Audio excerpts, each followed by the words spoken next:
Captains, welcome back to the channel. This is USS Endeavor, and we are aboard the Benson, the Tier 6 United States destroyer, the Tech Tree version. Look below for the gameplay time code if you want to skip the stats and head straight into the game, which I will say, and this is not clickbait, this is just a fact, one of the greatest clutch games that you will see. Stick around. It's amazing. So let's take a look at the stats, the commander that I'm using, and we will get right into it. In my last video, I did say that I was going to switch up the commanders, but you know what? I'm going to stick with Halsey because he's been doing really good for me so far, and why change a good thing? So everything that you're going to see here is exactly the same as the other builds from the Tier 4 and Tier 5 Farragut and Mahan. We're using the exact same build with Halsey. The AP shell damage with the base trait is going to be really, really good. The same inspirations. The only difference is in our third slot, we are going to be using the perceptive skill instead of twist and track. We're still going to have the same bearing locator because perceptive, which is a new perk that got added to, I believe, every destroyer captain has this ability, whether it's a torpedo boat or it's a gunboat like Halsey is. But the twist and track improves your turret rotation, and what you'll find here in the stats is that the Benson's turrets turn so smooth, so quick, that twist and track is actually pretty negligible. And the added benefit of perceptive, which is the ability to take less damage, is very, very good. As you can see, we have all the same other stats. The mortar is really good. That got a rework. In case you didn't know, here recently, they made the destroyer detectability nerf less of a nerf, and they increased the damage on the AP and HE shells. So here you can see perceptive. The incoming damage to our destroyer has been reduced, and the torpedo detectability range is also increased slightly. But we still have the bearing locator, which is very, very important for gunboat destroyers. It's just great for information purposes, but also really important to hunt down those other destroyers. That is your job. And that's what we're going to take seriously whenever we get into pretty much any match that we're playing with these boats. You want to take out the other destroyers and be the one that is remaining to be a support on your team. And we are going to do that. And you're going to see just how close this game is at the very end. Our first mod slot, we're sticking with Aiming Systems Mod 1, helping with the dispersion of our main guns and the turret traverse of our torpedo launchers. And although we don't have any secondary batteries, those two perks alone at the top are worth picking this over the AA and the turret rotation, because you don't need it. For our second mod slot, we have chosen the propulsion mod, which increases your accelerating to full speed and cuts it in half by 50%. And now that we are at Tier 6, we get a third mod slot. And for this one, I wouldn't pick steering gears.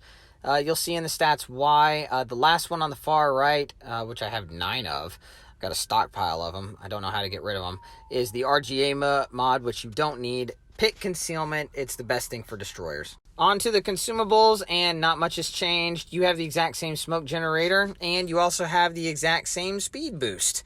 So those come pretty much the exact same all up and down the line, and nothing much new to talk about here. We're going to start seeing some big differences between the Mahan and the Benson. This one's not as big of a jump, but you do get a little bit of an increased hit points at 14,300, whereas the Mahan was in the 13,000.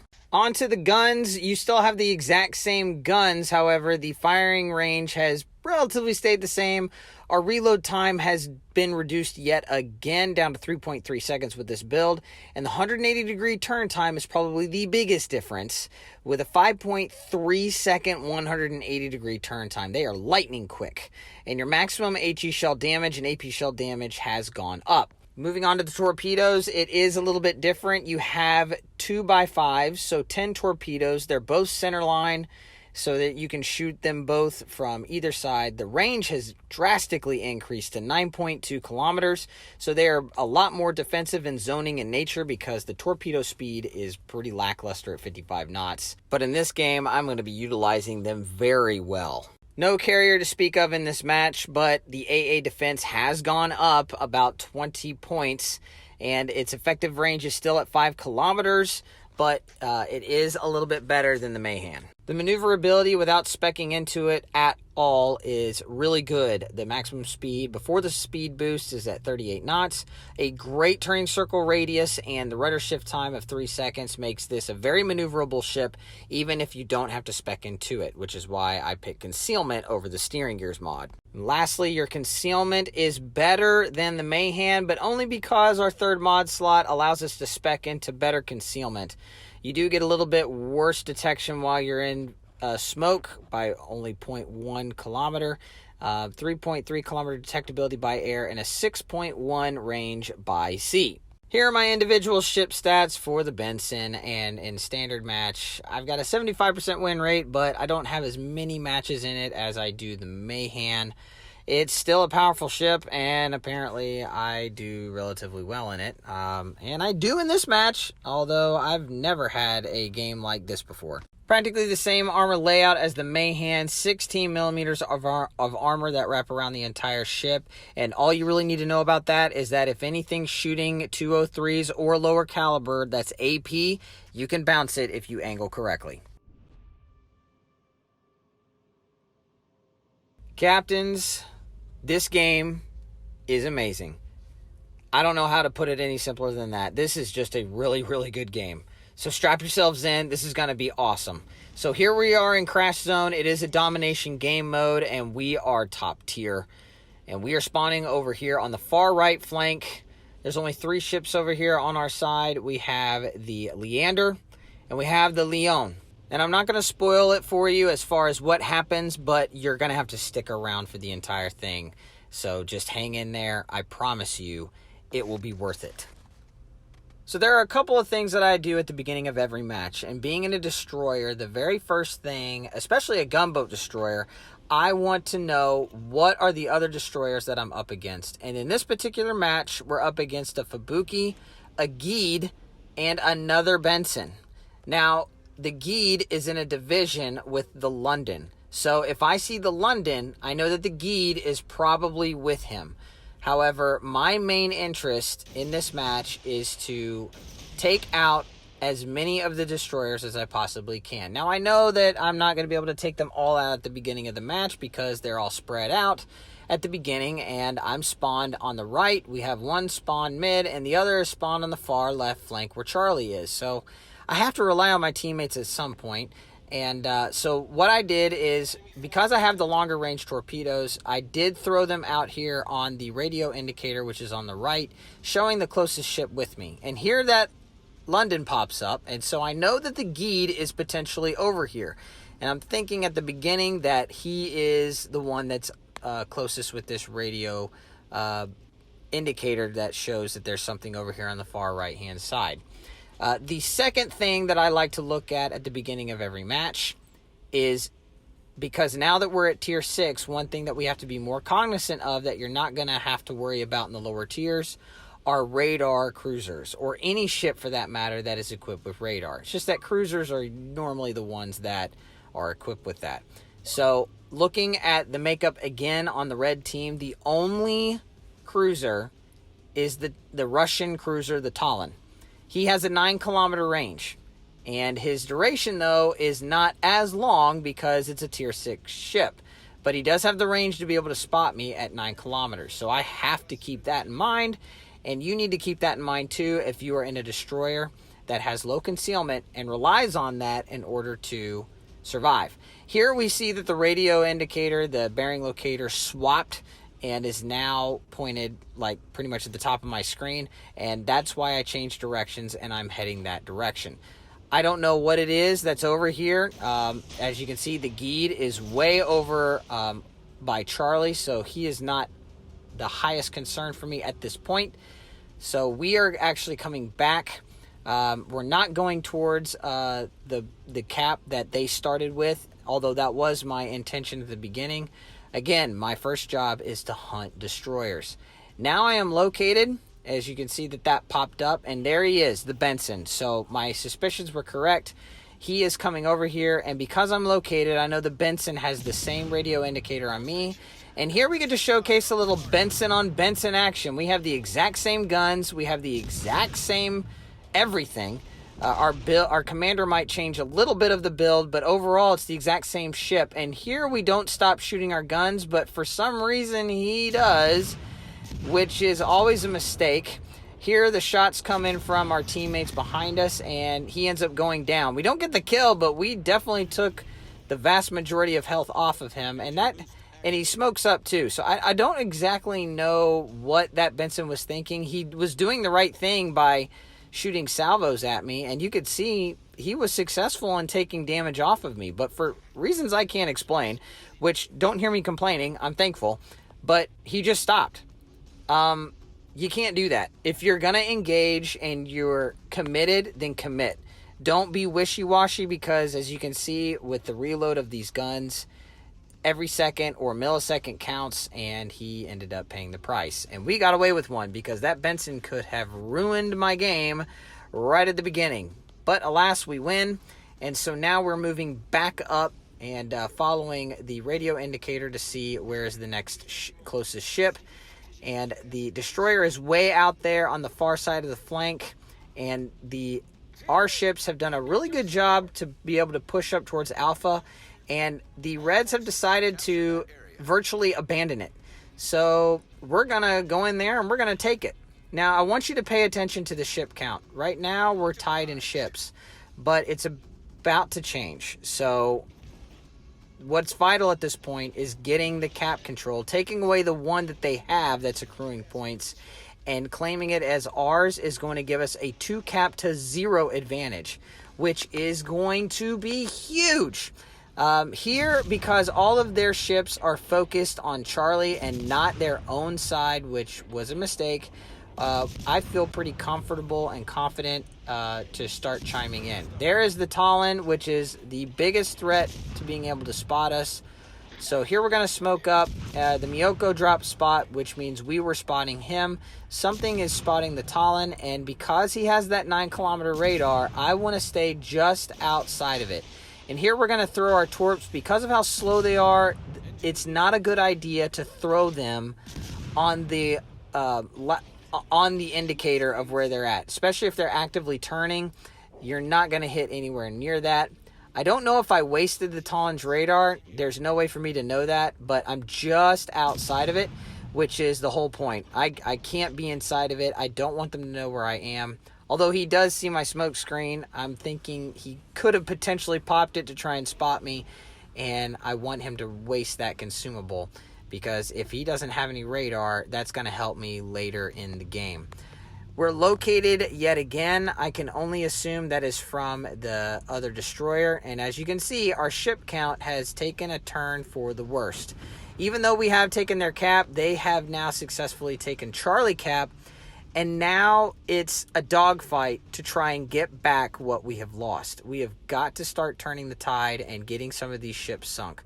Unfortunately, none of our torpedoes hit, so we're just going on to the bearing locator yet again.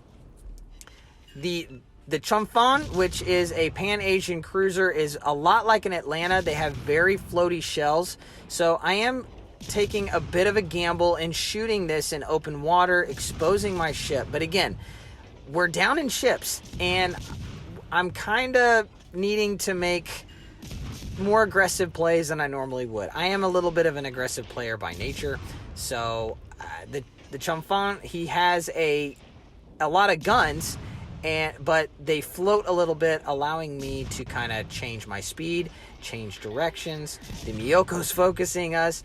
We're definitely a juicy target. We are a destroyer. We have the ability to change things around because of the fact that we're a destroyer. And late game destroyer play is huge. Here the Fubuki is pushing our cruiser that is still technically in our spawn. And I don't know if that cruiser is AFK or not, but if he is, at least he's still focusing and spotting this Fubuki. Here, we have taken some really good chunks off of the Fubuki, but I've got to get in there and finish him off if, in fact, our cruiser is AFK. He's not shooting at the Fubuki. He has every opportunity to do so. He's just simply not doing it. So I'm going to get in here. I'm going to have to finish off this Fubuki. There he takes a little bit of a hit. I don't know if that's from secondaries from the cruiser or not, but I'm going to keep chiming in until his Fubuki's dead, and I'm hoping I can get him before he kills my cruiser and drops Spot. So there he is, down to almost nothing, and we take him out, evening up the ship count, which is huge. And keep an eye on the score for the remainder of the game, because if that cruiser is AFK, now this London is pushing into it, and if that's a free kill, he can swap the score. And unfortunately, we lose our Leander, and now we're down in ship count again, and the score is really close. We do have the cap advantage, which is going to be huge, but now I'm trying to figure out where am I most needed. The London is pushing in, and he's still relatively healthy. I'm going to need help if I'm going to be able to take this guy out. Our cruiser has popped his plane. So if he was AFK, he's not anymore. And because we're down in ship count, it's vital that we try to get this guy down. There's really not a whole lot we can do. His health is a little too high, and he'll be able to take us out. Here we're going to dump Torps, and we're going to put them a little ahead of where I think he's going to go.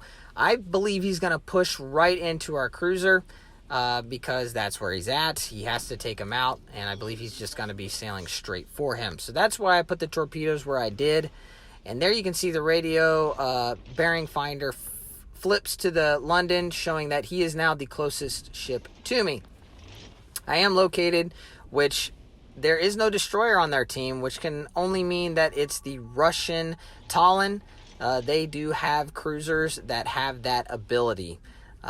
Here, the London takes out our ship yet again, and that's not good, but our torpedoes are looking awfully good. However, I don't know if it's enough in order to take him out, so I'm shooting at him, and there our Leon shoots at him and takes him down enough so that if these torpedoes hit, we could take him out. And right there, we get a massive kill. Although we're still down in ship count, it's a 2v3, was a 2v4. I am now relying on this Leon to try and help me take the rest of these ships out. But we are ahead on points, and that is huge. I do know that this Talon still represents a massive threat to me. Although he is around half health, he is a tough nut to crack. He's got good armor, and against the Leon, he's still a threat. However, the Miyoko comes out, and he is going to beeline it for their cap, which, if he starts flipping it, could spell disaster for me and this Leon. Here I'm smoking up with the thought of maybe I can break line of sight between the cruisers and our battleship, and then I'm going to just sail out of the smoke and try and keep them lit so that our battleship can try and clean these guys up. However, now I've got enough smoke that is between me and the cruiser. I'm going to start chiming in with the guns. And here, pay attention to the torpedoes.